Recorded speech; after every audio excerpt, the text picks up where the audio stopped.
welcome everyone to the second episode of Hollywood North podcast. Thank you, Chris, once again for being behind the camera. So today we have a very special guest. Not only was he the Torontonian of the Year, but he's also one of the co-founders of Rise. He's been to TED Talks. He's been on CBC. He's had countless articles published in the newspaper, blogs such as Now Toronto, the Toronto Star, Blog TO. You've published a book. You were the host of the first Nuit Blanche in Scarborough. You received a Spoken Word Award, and if you don't know who I'm talking about right now, this guy is called Randell Adjei. Welcome to the show. Thanks for having me, man. Yeah, Happy to be here. It's a pleasure. Yeah, man. I just want to get right into it because we did spend a little bit of time hanging out already. For sure. Are there any awards that I mentioned that I didn't mention that you probably received, or was that everything on the list? You know me, I'm humble, but I think there was a Local Hero Award that I got in May 2017. Wow. From Now Magazine. Okay. And then there was the Black Canadians Best Spoken Word, a couple community awards. Okay. Wow. A Vital Youth Award, Wow. Vital Ideas Award, Wow. and the Mayor's Youth Arts Award in 2018. Wow. Yeah, That's a lot of accomplishments, man.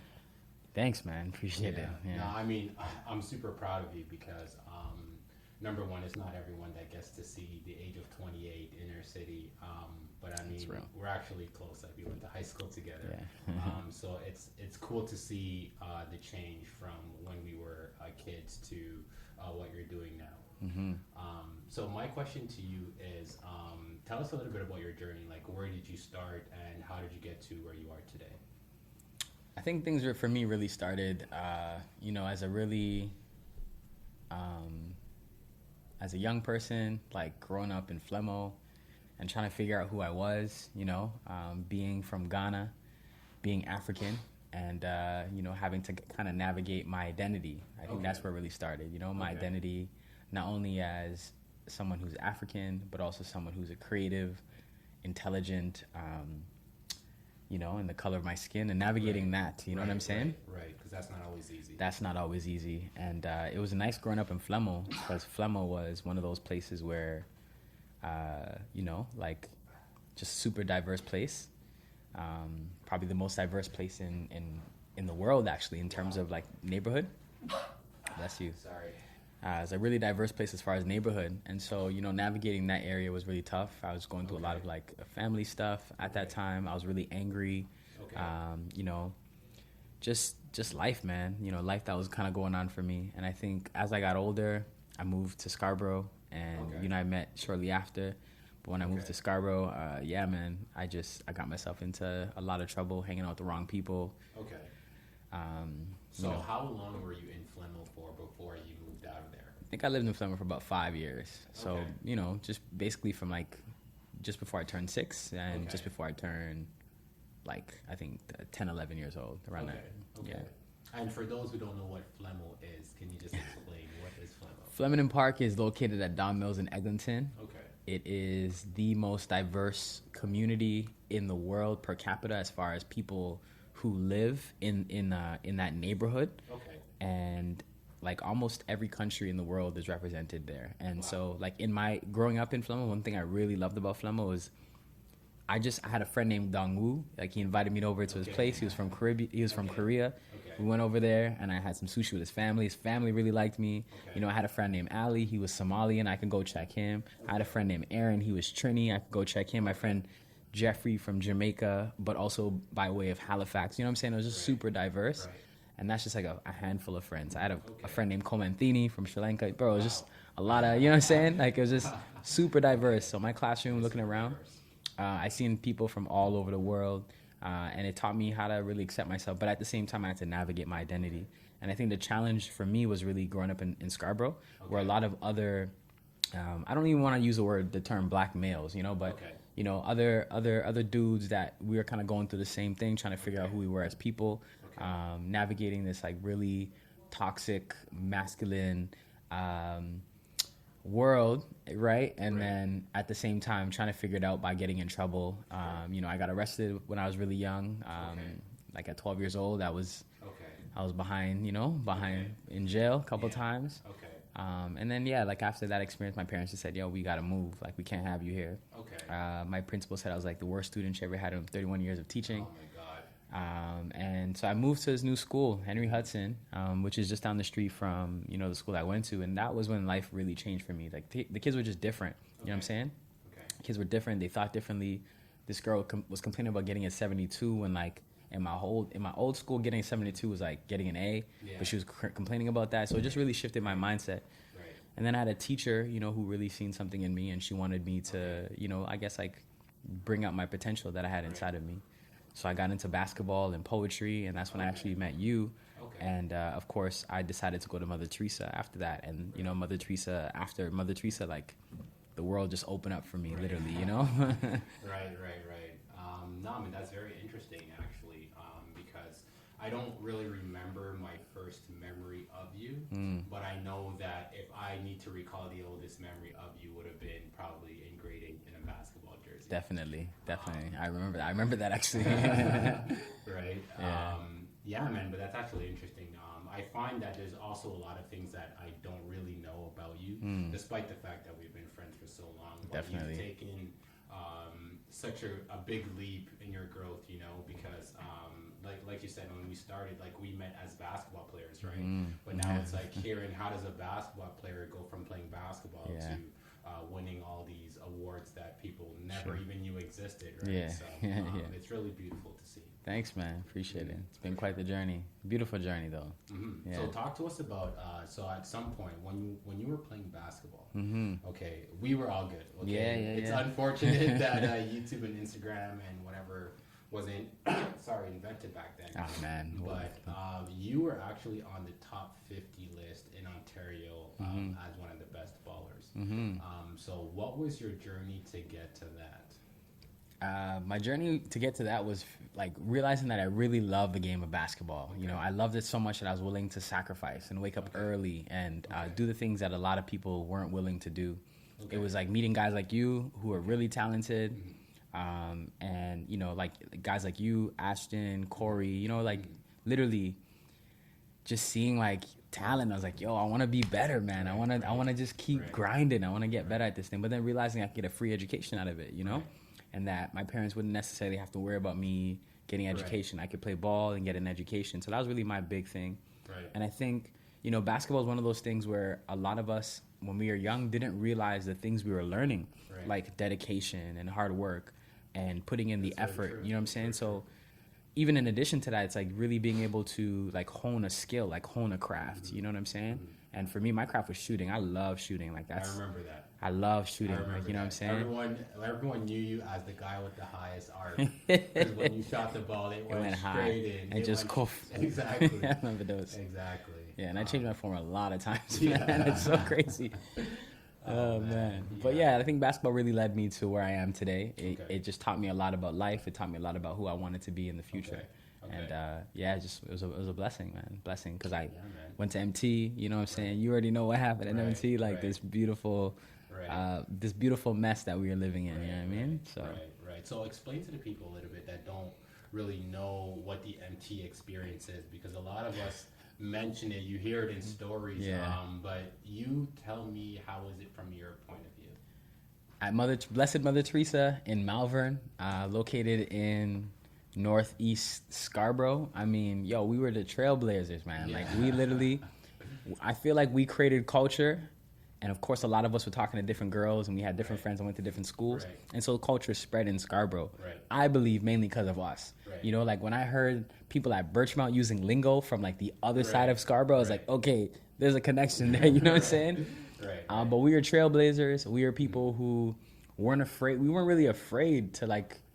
I wouldn't say be ourselves, but we weren't afraid to do things that other people wouldn't do. We traveled to Brampton to go, we did a lot of things. And I think Mother Teresa was this school that was really misunderstood. And I think we were also really misunderstood as people. We were all really good kids, to be honest with you. We did our stupidness, but none of us were doing anything like that was reckless, and not until like grade 12, I think. Right, Some of us were doing some stupid stuff in Right. grade 12. I could exclude myself out of that, Yeah. but I think what I really loved about MT was that, you know, if you go down the street at Pope, Pope had like 2,000 students, you know. Right. At MT in grade 9, we started off with 800 students. Right. By the time we graduated, we were like 400 students, Right, you know what I'm right, saying? So right. it might have been a negative thing, but I think it allowed a community that we had. Like every teacher knew you, Right. you knew every teacher, Right. so it was a community. You know what I'm saying? Right. And it wasn't like you were just a number at the school. So I think MT really taught me about my individuality as a person. Right. It taught me that there are people out there that are willing to support and help you. Right. Because a lot of teachers really helped guide me to be where I am Right. today. And you know, I just really got involved after basketball. Didn't really work out for me. My senior years, I just figured that I was really good at other things, and you know, it crushed me. It really hurt because I think for 4 years I'm like, yo, that's what it is. I want to play ball. You know what I'm saying? Of course. So not making the team, although it was super competitive when I think about it now, when we got to grade 11, it was really just one of those things where I had to reinvent myself as a person. Of course. And I figured that I always loved helping people. I love just giving back. It's just who I am as a person, you know? Somebody didn't have lunch, like I'll buy you lunch. That's just who I was, you know? And Those so are memories that I also do remember in school, you buying lunch sometimes. for bigger people, you know? Like, and then I got on well, that too, but I also got on my entrepreneurship stuff. Okay. I was selling shoes back in the day, the Right, SB right. Dunks, you know what I'm saying? I SB remember, Dunks, I Air remember. Forces. And I just started to like hone certain crafts, you know? Okay. And I think one of the biggest things I was able to hone was my community building or community leadership. Okay. So I got involved with like, you know, Free the Children at school. We had a thing called, they have Me to We, Okay. the National Society of Black Engineers, and I got to travel to Orlando and India. Okay. You know, and for most people, they wouldn't even know that MT, Mother Teresa, provided these opportunities for students. Of course. And I think going to India at 17 years old, like really transformed my whole life. Right. And that was like a staple of MT. Okay. And I think the biggest thing for me was like when I graduated high school, you know, thinking like I was valedictorian of our class in 2009. Wow. And I remember standing on the stage and, you know, my mom was there crying. And I was just thinking about like 5 years before that, you know, being in a jail cell and she came to bail me out. Right. And that, after that moment, I was like, yo, Randy, you got more inside of you than you think. And you just got to keep pushing. Yeah, that's true, man. That's true. Wow, that's a beautiful story. And I think for me too, it's like it's more beautiful for me to hear it and for it to be like unveiled because I was there for that journey. You know, Yeah. I saw the goods, the bads, the ups and the downs, and I mean like vice versa. You were there. Like we spent summers together. Yeah. You know, a lot, yeah. chilling, laughing, a lot of. I remember those, yeah. Yeah, man, a lot of stupidness. So it's always great to hear too, because even like when you're at our school, there's only a few things you can be in. Like we all know this. There was only like 800 students. We were all a community, and it's like it's either you were an athlete or you were like a misunderstood student or you were a foreigner. Yeah, straight. That's You know, about like, it. There wasn't much like in between. Yeah, and you know we lost some friends as well. That's For one sure. thing Yeah, that you know definitely. always hits home. But it's always good to see someone coming out of that, you know, coming out of that chaos and just blooming into what they're supposed to be in life. Right? You mentioned that basketball wasn't going well for you, and you mentioned also that you started helping people. So after high school, what did you start doing? What was life for you after high school? Did you go to college or? After high school, that's probably when the biggest shift really happened for me. You know, I got this scholarship. I was about to go to York University. You know, I started doing this job called Focus on Youth. Okay. And it was just that summer was probably the craziest summer of my life when I think about it, you know? And, you know, Caravana, you know, Canada versus America, mini shorts, and all that stuff. So we ended up going to mini shorts on August 3rd, 2009, just over 10 years ago. Okay. A few of us went. I'm not going to say any names, but, you know, some of the guys we used to hang out with. Of course. We went out and we came out the club. It was like 3 a.m. in the morning. We heard some gunshots in the air. Okay. We got a call. One of the calls came from a friend, said, yo, like, you heard the gunshots? We're like, yeah, they're like, yo, that was us. Come meet up with us. So we walked to go meet up with our friends. Okay. In the meantime, you know, people are running, trying to get away from the gunshots, and they didn't know where it was coming from. Right. And so we were walking up Spadina in Richmond, Okay. walking on Richmond towards Spadina. Okay. And then as we were getting there, you know, I noticed a group of people behind us, and I didn't really think much of it. Right. But then I turned around a second time, and I really had this weird feeling in my stomach. You know, Okay. like you ever know when you got that feeling in your stomach, and you just know, like your intuition just speaks to you. You know. It knows. And I knew something was about to happen, so I turned to my friends. I'm like, "Yo, something's about to go down." And these guys are like, "Yo, it's cool." Like they're in a deep conversation, so like, "Ah, it's cool. Don't worry about it," you know. And so the third time I turned around, I just heard fling. Like I literally remember hearing a knife pulled out of me. Okay. Like I had a knife to my chest. Okay. And I just remember 7 people surrounded me, if not more. Wow. They dug through my pockets. They took my hat off my head. You know, I was wearing a collared shirt, and so like I had a chain that night that I just bought that day. Actually, maybe like 7 hours before I just bought this chain. Wow. And so this chain was a nice fat Jesus piece. Okay. Gold and shimmering and shining and all that stuff. I remember how we were back in the day. Of course. So I actually tucked that chain in, and most of the guys left. There was only one guy that stayed. He had a knife to my chest. So I'm looking around to see where my friends are. Right. One is on the floor, like covering his face, and he's trying to, you know, prevent himself from getting kicked and punched. And guys are just going through his pockets. My other friend's running for his life. And I remember seeing a chain being my second chain that I gave him was pulled off of his neck. And at that moment, I was like, man, this is crazy. Like it was all good just a moment ago. You know what I'm saying? We were just vibing and having a good time. Long story short, you know, I ended up getting stabbed in my elbow and in my back. And it was probably one of those like moments where I remember looking to God like, yo, I just came back from India. I just did all these positive things in the community. I just became valedictorian. I'm about to go to York University. Yo, what the heck, man? Like, you know what I'm saying? I hear that. I was pissed. I was really pissed at that moment. But I feel like sometimes an old us has to die in order for a new us to be birthed. You know what I'm saying? So the old Randell had to go. You know what I'm saying? Because it wasn't that old Randell couldn't allow for the new opportunities that the universe was kind of opening up for me at the end of the day, you know? And so I remember thinking, my brethren's like, yo, we're gonna go get these guys, and we're gonna slap them up. We're gonna kill these guys. You know what I'm saying? And I was like, yo, these guys, they deserve it. Why would you rob people? Why would you do that to me? You know what I'm saying? So I was ready to do it. But then in a moment, you know, kind of like looking at my stab wounds, I lied to my mom about getting stabbed, and I just really sat down. I thought to myself, like, yo, like, what if we actually go? We knew where these guys were gonna be. Right. And I'm like, what if we actually go and like, one of these guys actually gets shot? It's like, yo, that might be like, that might suck. Like, I might, you know, I might go to jail. A mom might lose her son. What if I get shot? Like, shoot, like I might actually die this time. You know. What if one of my friends gets shot? So these thoughts were coming to my mind, and I think I started thinking to myself, well, there's these guys who tried to kill me and take my life. And there's my friends who wanted to kill them and take their lives. And I'm like, are my friends and these guys not on the same level, if anything? If they think that violence is the answer, if they think that if you need to deal with your problems through violence, if anything, you know, the men on the block, that's what my brethren were doing. They were robbing people and doing one of those movements too. So I just felt like I wanted to do something. I was like, these guys must be really hurt if they felt like stabbing me and taking my chain was gonna be, you know what I'm saying? It was gonna actually be something. And so like I just remember thinking, what could I do to give back? Like I went to York University, and shortly after that, maybe like literally a month after that, I was in university. I did philosophy. I did political science in school. I did like writer's craft. I did a bunch of different things. I was really delving, exploring into myself, and yeah, there was a time I was really exploring, you know what I'm saying? Really exploring. I was kind of doing some stupid stuff, you know, just street entrepreneurship, hustling on the side and all that. But I remember just this idea. I was like, okay, well, we don't have a space in Scarborough. You know what I'm saying? We don't have a space in Scarborough where we can actually come and talk about these issues we go through. I'm seeing old faces, I'm seeing new faces, I'm seeing a lot of familiar faces. Like, you guys don't even understand the gratitude that I have in my heart right now. Can y'all just make some noise for yourselves one time, please? So I know I wasn't the only one that got stabbed at that time, or you know, was in a violent situation at that time. And so this idea to create a space for people to come out and, you know, just be able to share their stories, to connect with other people. That was really the idea, the seed. And you know, the movement was called Rise, Reaching Intelligent Souls Everywhere. And it's about like kind of my experiences and what I went through, and how I could give a platform for other people to heal and express their pain.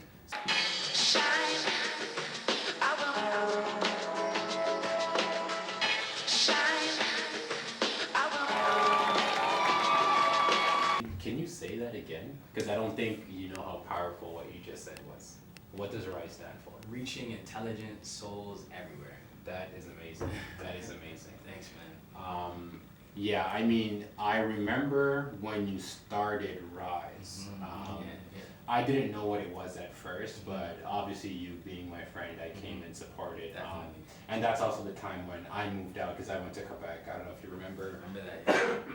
You were back and forth a bit during that time. Right, because I was in school and stuff. But I do remember when you started that, and at the beginning, it was really small, man. It was like, it was at Town Center, and there was maybe like 10 people, right? So, so how did it go from a platform of being 10 people in a secret room at Scarborough Town Center to it being to like hundreds of people, and you know, having something on a reoccurring on a Monday every week? Like, how did that start? I think it starts with that, like being consistent, you know? Anything that we do, if you say you're a musician, you gotta be consistent. You know, if you say you do podcasts, you gotta be consistent. If you say you're a speaker, you just gotta be consistent. And I think for me, doing something every single week, it held me accountable. Like I couldn't miss a week. I could not show up. You know what I'm saying? And so it gave me a sense of purpose. It gave me a sense of like, why am I alive? Like a mission, like why am I alive, you know? And through that, I think I really started to dig deep within myself and ask myself some real serious questions like, Randell, who are you? Like, what are you here to do on earth, you know?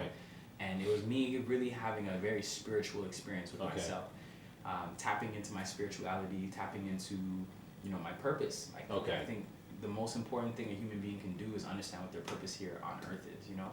And fulfill and live that, like, more than anything. And so it was just one of those moments where I just realized that like I had to keep going. The biggest thing that really woke me up was it was July 16th, 2012. That happened to be the night where 90 people showed up. It was 3 months after we started doing Rise every week. 90 people showed up, from 10 people you know, to 90 people. Being consistent every week, because 20 people came and they're like, yo, they told their friends, then 25, and then 30, and then 33, 35, 40. 1 week we just had 50 people show up, you know what I'm saying? And it just kept ballooning from there. And so 90 people came out. We had this really awesome show. Some new artists came from like Brampton, West End, and they just smashed it. And then we left the night like, yo, this is lit, this is crazy. And then we found out the shooting. And I was like, yo, are you serious? 10 minutes down the street in Danzig. One of the worst shootings that ever happened in Canada. Apparently, 25 people got shot and 2 people lost their lives that night. And so after the show, 3 girls came to me and said, yo, Randell, you know, we came to Rise because we knew it was going to be a positive thing. We were going to go to the barbecue afterwards, but we heard about the shooting, so we're not going anymore. And they're like, yo, Randell, thank you for hosting Rise, because if we weren't here, we probably would have been at the barbecue. And I mean, I'm not saying I saved anybody's life, but I think having a safe space for people, you know, allowed them to divert from being at the barbecue when the shooting happened. And I think from that moment on, I was like, all right, man, I can't stop this. There's nothing else like this in Scarborough. You just gotta keep pushing, man. I mean, essentially, you are saving people's lives, you know, like as crazy as it may sound. Because I remember that barbecue actually, and I too wanted to go to that barbecue, but it's just the fact that I think I do remember being at that event as well. So I do remember coming to your event, and I know that I was supposed to go to the barbecue after, and then I also heard about the shooting. I didn't know it was that bad, but I mean, like essentially, that I think that was the beginning of you, like quote unquote, saving lives, because after that, you saved many lives. One thing I do remember is like, if you want to talk about music a little bit in Toronto, John River. I've never heard of the kid. I've never seen who he was, but I remember seeing him at Rise in the beginning, before he had his fame, before he blew up, So can you tell us a little bit about that? Like, how did you get to meet John? How did he come to Rise? And how did you birth some of the artists that are currently in the industry right now through Rise? I think what's crazy is artists in the city just need a platform, you know what I'm saying, where they can connect with other artists. Because, you know, if it's not Manifesto or the Remix Project or some of the other music organizations, arts organizations out here, like there's no real way for artists to connect. And this is before Instagram, you know, Twitter was just kind of getting started. But I think really, you know, it was like seeing, John had just heard about it. And this is what I mean, like when you're consistent with it, he didn't come to like November. You know, so we're doing this thing every week since April, you know, April, May, June, July, August, September, October. He came out in November. And I remember seeing him, I was like, yo, this guy's incredible. Like, he was amazing. You know what I'm saying? And it's actually, no, I met him in August at another event that I collaborated with some other people on. Makes sense. And so when I seen him there, we connected. I told him I love this stuff. I told him about what I do. And he came out a couple months later. And so, yo, like, the kid is dope, man. Like, you know, Yeah, he's definitely, man, definitely. dope. I mean, when I stepped into his performance, I didn't know who he was, you know, but he drew me in automatically. Like, I remember him telling a story, and I was just like, "What the hell? Like, who's this kid?" You know? For sure. So I mean, he's definitely a powerful being. Totally. And like, I also heard something on the internet. Something happened. I'm not too sure. Like, he got sick or something. It was very unfortunate to hear because I know that he is one of the people in this city that really has the talent to propel himself to be like an A-list artist. For right? sure, big time. So I mean, I hope he continues. I hope that he hears this. I hope that he sees this. And I hope so that he too. continues his journey as an artist. Because Definitely. he's definitely someone that the city needs. I mean, he's got the will to win. So I know with John, like if that didn't kill him, nothing will kill his dream. You know what I'm saying? Right. Yeah. Okay, so say if an artist, or say if someone that is doing spoken word, someone's in the beginning of the stage, or someone is in the beginning of their career or the end, or whatnot. If I wanted to get involved with Rise, how would I do that as an artist? How would I do that as someone who's just coming to see the show? Like, how do I get involved with Rise? For sure. So we're on Instagram. It's at @rise_EDT. So at RISE_EDT. We're on Facebook. We don't really use Facebook very often, but Twitter and Instagram are probably the best ways to get a hold of us. Instagram more. And so, you know, we do these shows every Monday. In Scarborough, we do the first Thursday of the month downtown because a lot of people in the West and downtown were asking for something. So we provided it for them. And so you can come out to check out what's going on. I think one of the ways to get involved is coming out, just coming and watching what's going on, because you get to connect with other artists, hear what other people are saying, you know, just feel a vibe of what like Toronto's art scene really is like, the performance art scene is like, you know?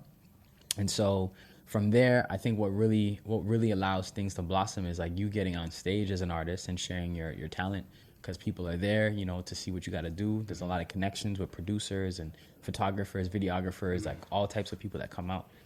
And then we also have like workshops that we do. So these workshops are professional development. Like we just finished doing one for managers. Like if people want to manage artists, we did a workshop for people who want to learn about management.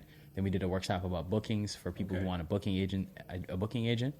And so like how Rise developed was, first we created the space. And then after we created the space, the artist said, okay, well, I want to become a professional. So we created opportunities for them to build professional skills. Then they said, okay, well, how do I make money off of this? And then we started booking them to do events. So right now, I mean, I'm basically I basically work as a booking agent.